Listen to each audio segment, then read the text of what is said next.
दी राम जी हो दिलवे बनावल, छोड़ दी राम जी हो दिलवे बनावल। जे बाह सबले कबो उहे अब रोवावल, जे बाह सबले कबो उहे अब रोवावल।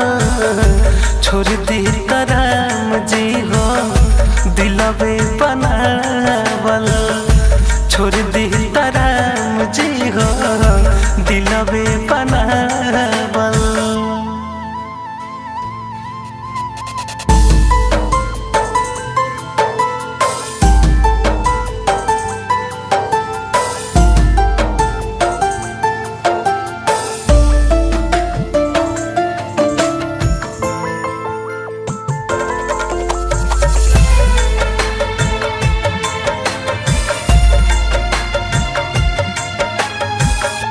होता मोहब्बत जग में रोज शर्मिंदा, दिल के पिंजरा टूटे रोवे प्यार के परिंदा।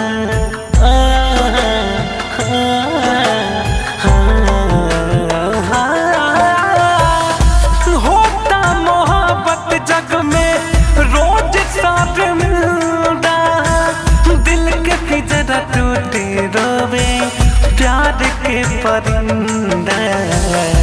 जहला बिखर सपना सारा सजावल, जहला बिखर सपना सारा सजावल।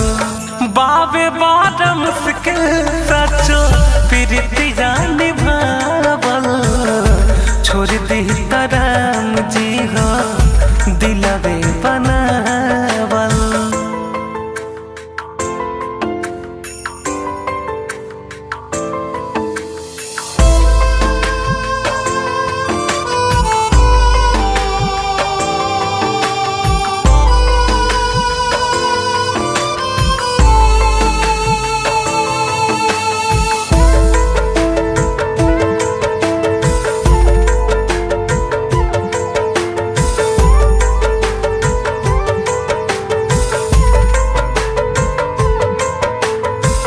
जुदाई में जान चले जारी बुझाता, कट गईल पंख पंछी बात फरफराता।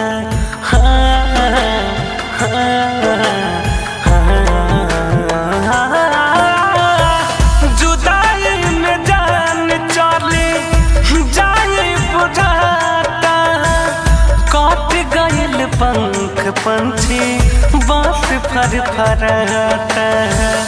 महंगा पड़ल नैना लड़ावल, महंगा पड़ल दीते नैना लड़ावल।